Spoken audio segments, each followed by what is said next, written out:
Grow Great is a city government leadership podcast with Lisa Norris and me, Randy Cantrell. Each week we share insights, experiences, and wisdom to help you and your leadership grow great. Our website is growgreat.com.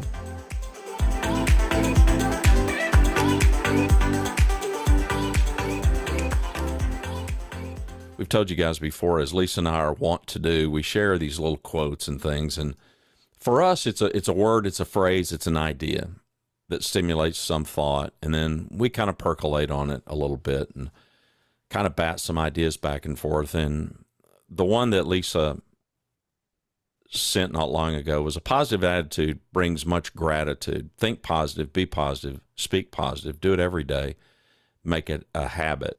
Habit is in all caps. I'll put this in the show notes, so just go to today's episode. This is January the 4th, 2023, and we appreciate you. 2023. Yeah, happy Just New like Year. that. Yeah, happy belated New Year. We already wished you a happy New Year in the last episode, but unless you think that this is one of those kumbaya, let's all hold hands and let's get our rose-colored glasses on and let's just all feel good about it, we're painfully aware that city managers and city councils and city government, likely nationwide, not just here in the state of Texas where Lisa and I are headquartered, there's a lot of unrest. There's a lot of unknowns. We've still got government working to curb inflation. No, we're not a political commentary podcast, and we're not going to get into all that. People can argue about how right or wrong they believe the government is reacting to inflation. But there's little doubt that recession and those kinds of things, and these are powerful words, and they do foster some pretty strong emotions, and there's a lot of unrest, budget constraints and whatnot. I was telling Lisa before we hit record, corporate America is achieving some pretty magnificent profit margins, and yet as we ended December and entered a new year, corporate America, by and large, is growing increasingly more conservative. Yeah, that we're bracing ourselves. Exactly.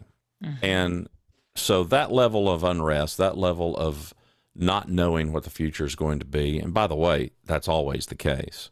Mm-hmm. I mean, recession or no recession, inflation or no inflation, there still is unrest. There's still disruption everywhere. It is the way of life for us today.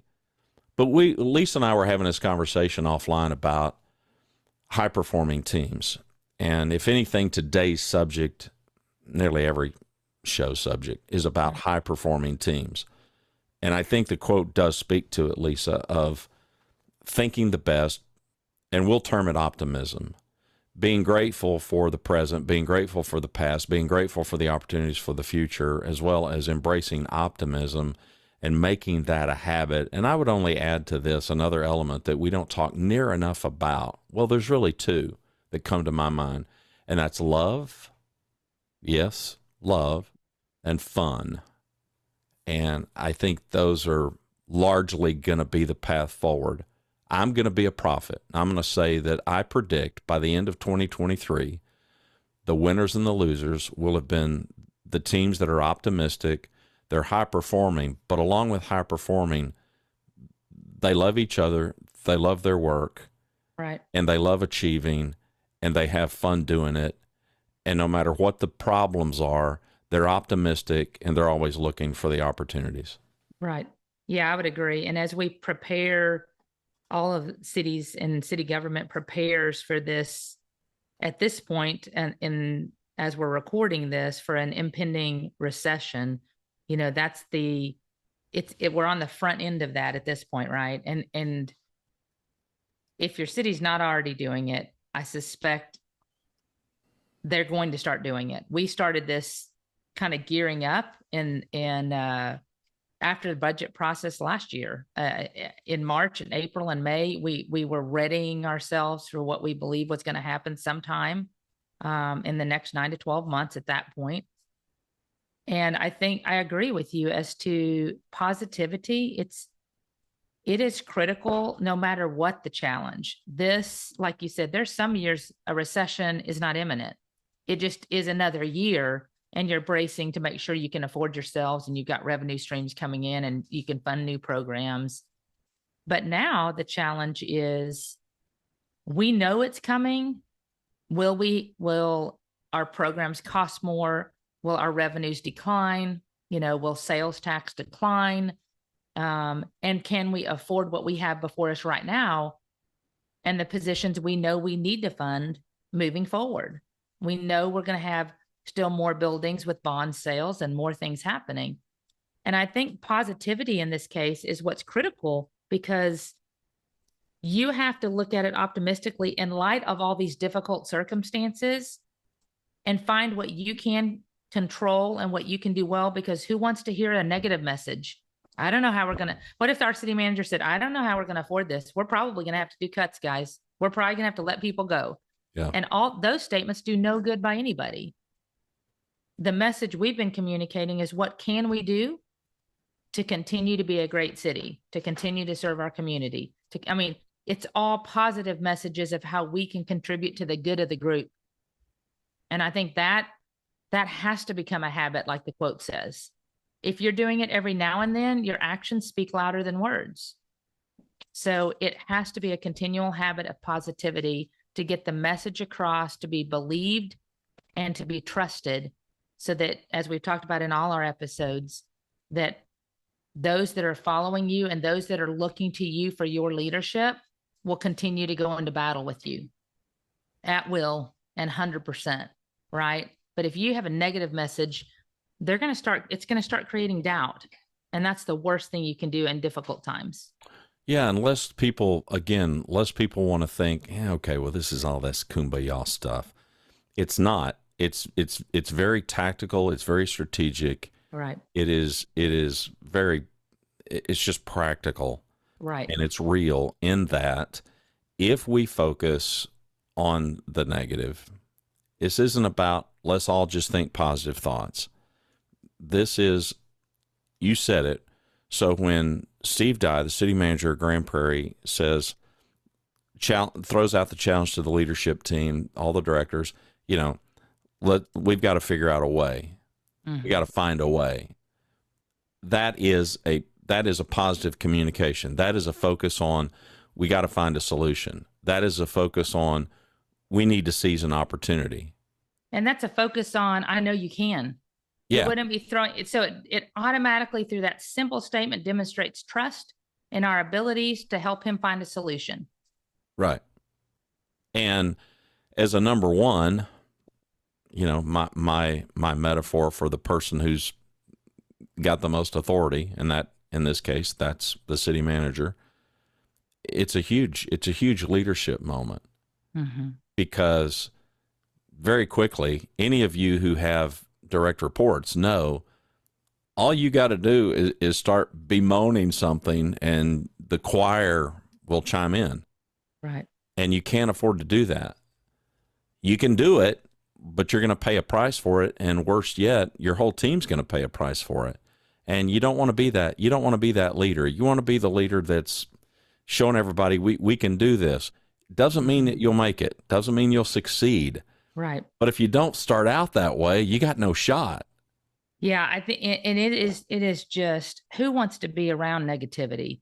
That is a beat down, Yeah. Don and I, my husband and I, and our team have even talked about, when there are negative people, they just take the air out of the room, man. I mean, who wants to be around somebody that's a naysayer all of the time? It just sucks the life out of you. And I'd much rather be around a positive person. It's really easy, though. You're right. It's the easiest thing to do because it doesn't take effort. It's easy for us to be negative, but and it's easy because I can, because I can blame the economy. Sure. I can blame the federal government. The scapegoats they abound, so I don't have to look very hard for scapegoats to explain away why my situation may not be great. Right. But for me to look in the mirror and go, okay, this ain't great. This isn't ideal. I'm nervous. I'm a little bit worried, but what can I do about it? That's a whole different conversation. Right. Now your brain's engaged in this.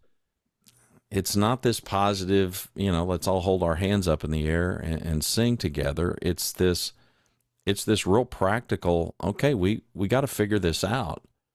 I mean, I get real fixated on some phrases, and a phrase that I fixated on decades ago was figuring it out. In fact, if you go to our website, growgreat.com, which has some of my coaching stuff on there, you'll see that phrase, figuring it out. And it's how I have described the work that I do. I'm not in the business of telling people how to live their lives. It's their life. They get to decide that. I don't. I want to help them figure it out. I want other people to help me figure it out. And when we're surrounded by negative people, or we're working under negative leadership, or we ourselves are a negative leader, we're not doing that. We are not contributing to our own ability to figure it out. We certainly aren't helping our people figure it out. And these are not insurmountable problems. Listen, I'm an old guy. I started selling stereo equipment in the 70s. The oil embargo of the mid-70s was well underway. And so the economic cycles, it's interesting to me. It just shows how old I am. When people talk about, oh man, you're so old. You experienced the depression of 2008. I'm like, 2008, you kidding me? I mean, by the time I got to 2008, I had seen more than half a dozen. Right. And in this part of the country, we're an oil country in Texas, Oklahoma, Louisiana, and this section where Lisa and I have grown up and lived all of our lives. And so that's had its own thing. So no matter what might be happening economically around the country, we've had oil booms and we've had oil bust that have affected this part of the country. I've seen this stuff. I mean, it is cyclical. I haven't seen what we're seeing right now. Mm-hmm. I've said it before, even on the podcast. My son's 42. He owns his own business. And he's like, well, what do you think? And I said, listen, dude, my dad, his grandfather is 99. I said, he hasn't seen it. He's not, as long as he's lived, he hasn't seen anything like this. We are in uncharted water, but that doesn't mean that there's not a path forward. Yeah. We're going to figure this out, but how can we do that? How can we as leaders, how can we lead in such a way that we can foster and help ourselves and our team do a better job of figuring it out? Well, hanging crepe, as the old heads said, sitting around moaning and whining and complaining, that ain't going to get it done. Yeah, it's interesting when you're talking about that too, because there's different messages and different methods from the top down. If you're the number one, that's a message. If you're the number two, that could be the same but different message, right? Because the further you get down, the closer you get to the ones dealing with the troops, is what I call it. The general. Yeah. You get closer the general's to the dirt. Got to have a heartbeat on the troops. I mean, they have to know the overall feeling, and then it's about communication and keeping that message clear, And so as listeners, and I know we've got everything from police chiefs to city managers to city attorneys to even consultants that help the cities. Right. You have to craft the message and be diligent and thoughtful in the message. Sometimes as we move into these things, it's about preparation and preparing that message you want heard and making sure that is what gets passed on, because it's the old, game you played with the little kid when you're in a circle and somebody whispers one line into your ear and then you don't get a second chance to hear it again. You have to pass on what you thought you heard. And by the time it gets around, it started out as, my mother's awesome, to somebody died in the backyard, Right. Yeah, I mean, it's just like it changes. Not even a third cousin of what it originally was. Right. So, I think that's what's also important here as you talk about being positive, staying positive, and making it a habit. There are moments when positivity is difficult, but you have to find ways to remain positive. So it doesn't mean, like you said, it's important for our listeners to understand it's not always rose-colored glasses. That doesn't mean you can't challenge what is, but you can do it in a way that you are still here to help the good of the group, that you are still how are we going to do this? How are we going to keep that message clear? What are we going to say, and ensuring there's not only positivity, but a consistent message in whatever that is, right? And whatever we're looking at, what needing to be done. And that your role, you are being a positive influence in what you can control and what you have the ability to contribute. Well, and maybe a definition of positivity might be in order, because as you were talking, I'm thinking, so some time ago, I'm sitting in a city manager's office, and, we're talking about a director that's a good performer, but is capable of more. And the conversation goes to role playing, and it goes to, okay, I'm the employee and you're you, and what does this look like? What does this feel like? And the city manager was growing increasingly frustrated. And I said, well, let's put a positive spin on it. And I could tell that he's thinking, okay, well, he was probably thinking what many people listening to us or watching us are thinking, this, hey, come on, we can do this. We can do, and that's not what I mean. I don't think that's what either one of us mean. Correct. And I said, well, let me ask the question. So your interaction with this director that you think can step his game up, how's this interaction that you have serving this director? I said, because how is you getting increasingly more frustrated helpful to him? And he said, it's not. I said, no, it's not. I said, what if you do what you want, but what if you just shelled it down? What if you just shell down your frustration? What if you just, well, first I'd ask the question, have you ever done it? No. Mm-hmm. No, I haven't. I said, well, what if you just shared that? Now, that's a challenging conversation. But my argument then and now, that's a positive conversation. That moves things forward. That's progress. That's growth. That's improvement. That's positive.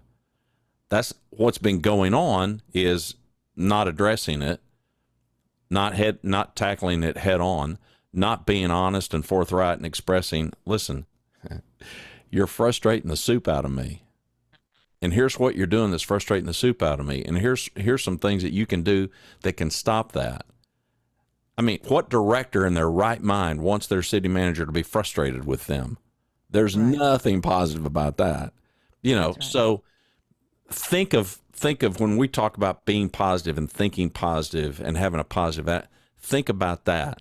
And maybe the better word here is service. And for us as leaders, it's how can we serve these people that we are leading? How can we service this work that we are managing?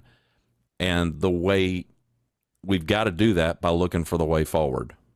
Right. I agree with you when we're talking about positivity too, because our leaders, and this is from the ground up. So, of course, me as an HR director, I'm talking to usually my deputy city manager up here or the city manager's office, right? It's usually in those groups, or I'm coaching and helping my staff that are beneath me. But one thing, like you said, that we need to stress is positivity isn't about the rah-rah. It's not about a fake opportunity to, we're going to do this, teamwork. That's not what we're talking about here. What we're talking about is having the honest dialogue that you need to have, but showing commitment to the good of the group, commitment to our community to do well, commitment to each other to do well. When I talk about positivity, it's knowing that you can do something and not finding ways that you can't. Yeah. How many people? Well said. How many people you go, okay, guys, we've, when we did this Grow Me Grand class, Randy, you and I talked about this. When Cheryl said, I need to find a way to reach our mid-level managers and something that they can carry on beyond the class. And we talked about like a conference. I don't want them to go to a conference, go to this class, hear a lot of good stuff, and come back with nothing, and it still sits in all the materials you picked up, and you put it in a drawer, and it's gone, and you move on to a new day. We didn't want that. And positivity, it's so easy for people when when you're asking for things and they say, well, I don't know how we're going to do that. We don't have any funding. Well, yeah, we've got funding. We just got to move it around. We got to find it. That's a challenge. How about we find funding? Okay, so that's one positive turn. It's not that we can't, and then it's not. Well, they didn't really give me any direction. What am I going to do? I mean, what if nobody gets involved? That's negativity. I don't want that. Don't tell me Right. how we can't. Right. And As so opposed many to people saying, go there. look at the autonomy we've got. You know, they're not micromanaging this, man. We can do what we want. That's right. So I think it's a really clear distinction between what positivity is in honesty and integrity versus positivity just being a cheerleading session. Those are two distinct differences. And when we talk about making it a habit, again, it's how can I, not how can't I contribute to the good. Yeah, and I think that's where, for me, that's where love and fun come into play. Because in my experience, my personal experience as well as in my coaching experience, the high performing teams, they have fun. And by fun, I don't mean it's all ha ha laughter, but it's super engaging and it's super rewarding to know that you're on the team that's solving the problem.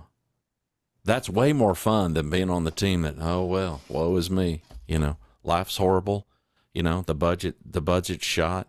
Can't find people, can't keep people, can't train people, can't retain people. You know, it's just blah, blah, blah. You know, it's just all the negative That sounds Nelly. so familiar in HR right now. Yeah, you know, I mean, Can't retain, can't find, there's can't keep. nothing, yeah, there's nothing fun about that. But the fun thing is, well, I, I am not, my wife loves games, Wordle, all these things on the phone. I mean, she's playing these things constantly. She's got a, I mean, I'm looking at her last night and I said, what are you working on? She said, my math problem. I said, your math problem. So every day there's some app. I don't know. You guys that are into this stuff would know. So there's a math problem. And of course she's trying to keep her brain sharp. And I said, yeah, well, I want you to keep your brain sharp. You know, there's value, there's value in that. It's too late for me probably, but working on the math problem. So I've been kind of fascinated with games and people that, I mean, there are people that they play a lot of games. Are you guys, y'all play games? Oh yes. In fact, I like strategy games. So Yeah. I have Clash of Clans, Clash Royale. I have all these games, and they send me alerts and reminders when I need to like attack and things. And my Right. husband, yeah, Right. because you're part of a team, and if you Yeah. don't do your job, you have let them down. So Don is always like, babe, your little soldiers are calling. I mean, that's the message I get almost daily. Your little soldiers are calling. And I'm like, okay, okay. And he's But like, use okay, you that, little goober, go do your thing. but use that as a metaphor for this conversation because that's where my head's going. This is how my mind works. It's weird, I know. So use that as a metaphor. The fun of figuring out those strategies, and that's my point. So I watch Rhonda just engage for hours, you know, and play complete strangers, you know, with these word games and stuff. And it's not a laugh a minute. It's in fact, there's no laughing at all, ever. Mm-hmm. But it's fun. And our teams experience the same thing. So that feeling that you have in these strategy games, just our ability to engage our team in, to your point, trust and faith, we can figure this out. We may not have it figured out today, and we may not have it figured out tomorrow, but let's get on with it.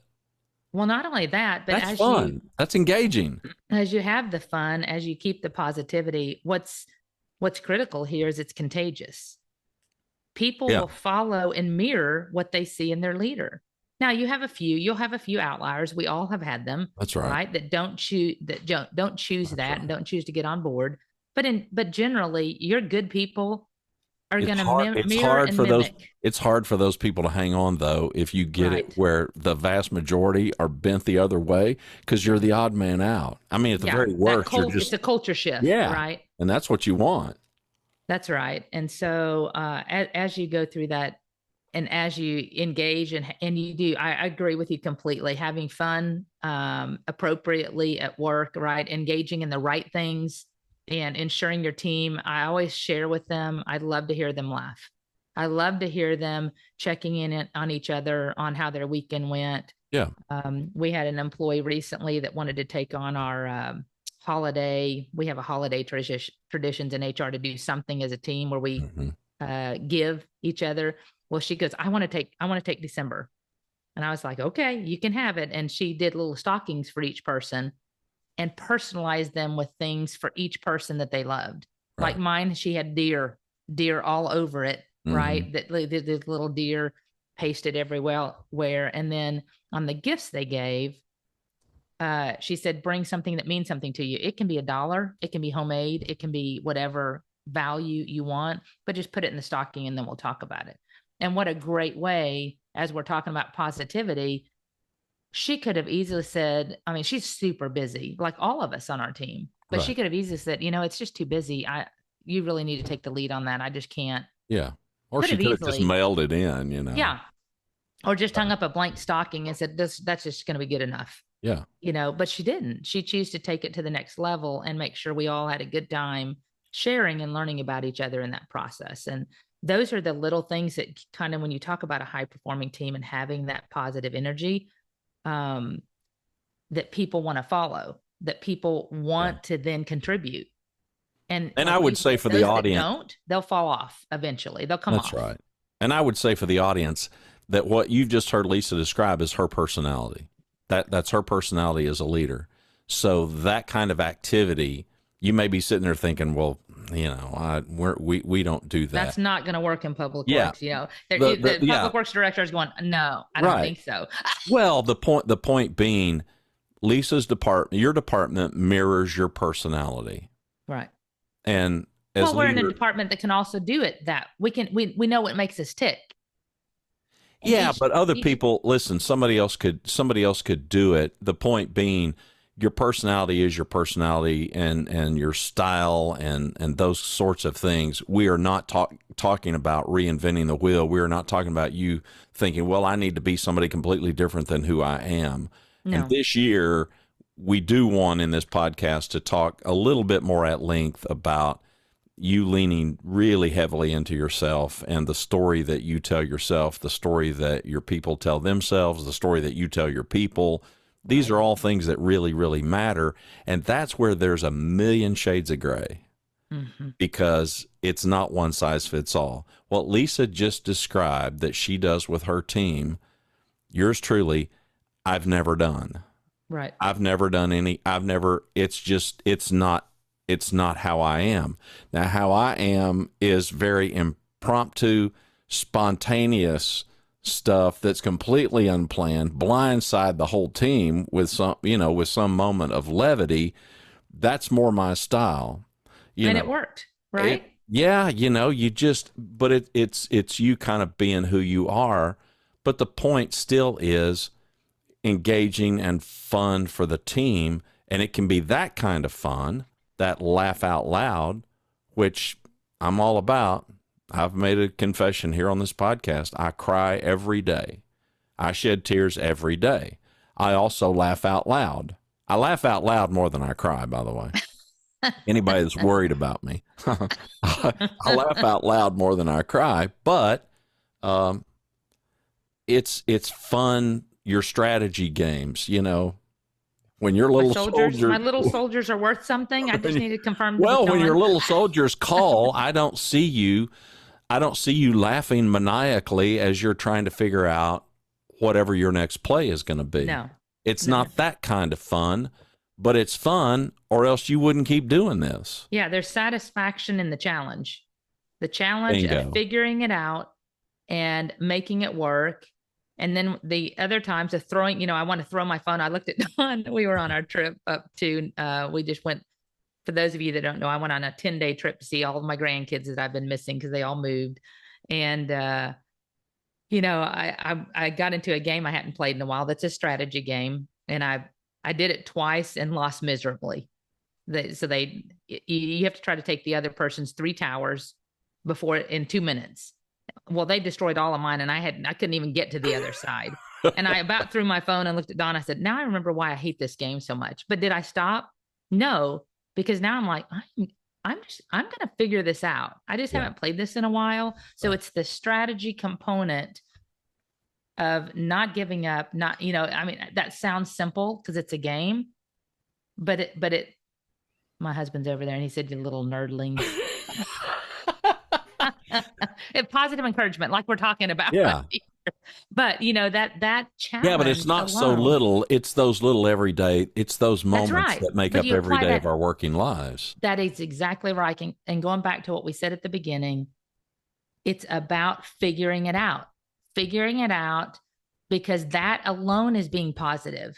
We've got to That's figure right. it out, figure That's out the right. recession, figure out how we're going to survive, figure out how our revenues are going to stay more than our expenses, figuring out how our bond sales are going to create new and different things in the city where we can, new buildings, best of the best. I mean, all those, it's just positivity is making it a habit to figure it out and knowing that you're part of the solution. That's the bottom line. Well, and you can make up your mind if you want to be part of the solution or not. I mean, and there's a habit, and everybody in their right mind is going to say, "Well, of course, I want to be part of the solution." It's not easy. It's No, and not I easy. think, It's vastly more fun, I would argue. It's vastly more fun. And before we wrap up, I do want to get your input on the L word that I threw out, the love word, and where that may play into any of this. And you hit on it when you talked about the whole stalking thing. I mean, why would somebody do that? I mean, if it's not, I love this group, I love what we're doing. In my head, you wouldn't go to that trouble. You wouldn't be that thoughtful if there wasn't some component of love involved.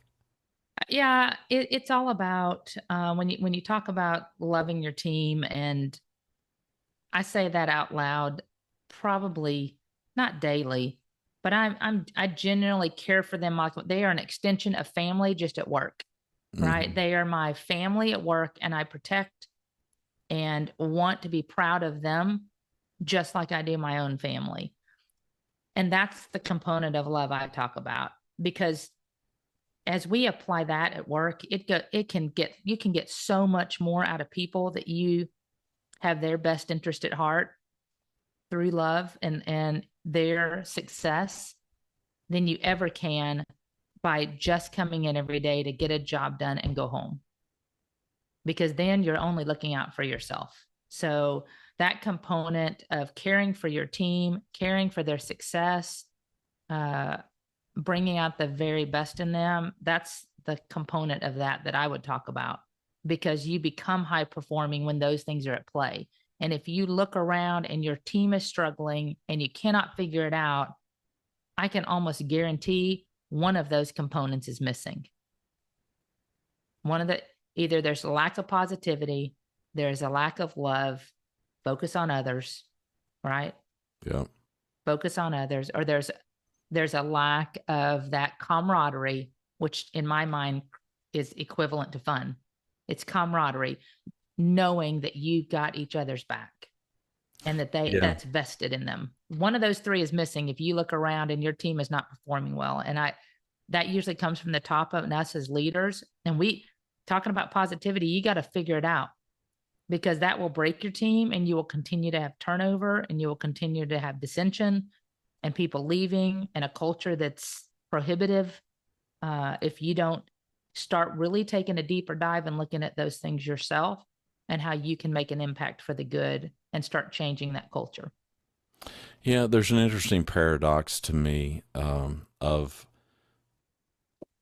low or no expectations versus high expectations. And I have noticed over time, over the course of my whole career, that when I, as a leader, or when I see other leaders, especially people in that number one chair, uh, when they have extraordinarily high expectations for everybody, but no expectations for themselves, that's a bad recipe. That's a bad math formula.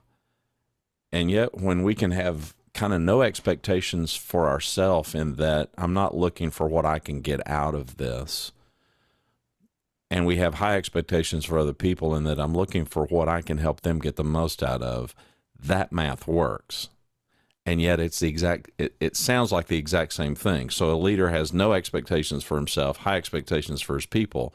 But when that's not so much performance stuff, when it's like, what can I do to help them? And I don't care what I get out of it. The leader ends up getting way more out of it. When I expect them to grow, I expect them to improve, I expect them to have higher performance than they've had before, but I'm not expecting that of myself. Nobody's performance goes up. That's right. And it's so interesting. There's so many ways that takes form when you talk about fun. One thing my boss, Cheryl, started on our team, and that I had started a while back with just peers, is doing lunches. She does lunches. I can't remember if it's monthly or bi-monthly, but we get together pretty frequently, at least probably once a month.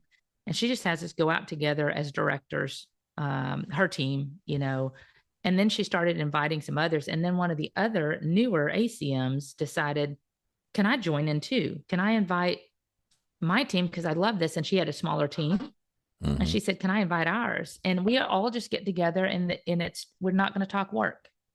You're not allowed to talk work. We're just getting together to be with each other for an hour and a half, connection, to physically go somewhere together and just talk about whatever. And the conversation is amazing and just flows. And that alone has created camaraderie, because our roles are so significantly different. We're all directors, but we don't sometimes cross paths. Right. I don't have to work unless there's a employee relation issue or something like that, maybe with the fleet director, right? Mm-hmm. I just don't interact with them in my role that much. So it's really nice to get those connections, because you want to do good by those. So anything that comes up related to them, now I have a better personal connection, and maybe I hear something I can help with, just in natural flow of conversation. So you start connecting better, which alone. So when we're talking about high performing teams, it's always easy for our listeners to think my team down, right? Mm-hmm. But as we've talked about before, love and fun and connections, we can also serve up and out. Yep. So, don't lose sight that we're not just talking about you and your team beneath you. Think about those around you, and incorporating positivity and your positive habits there to influence and impact change. Well, we're starting a brand new year, and Lisa and I began the show. Is this episode 38? This may be episode 38. I should know these things, which means 38 weeks. So we haven't had a full year under our belt in doing this together. We hope you're finding it profitable. We still feel like we're figuring this out. We don't have all the answers. We just hope to share some insights and experiences and wisdom and bring up some subjects. And we hope it's provoking some thought amongst you and your team. If you care to share anything with us, go to the website, growgreat.com. We have a contact form over there. You'll find our LinkedIn profiles over there that you can connect with us if you care to do that over at LinkedIn. We're happy to do that. And I'm looking forward to the year together, Lisa. I'll let you have the last word.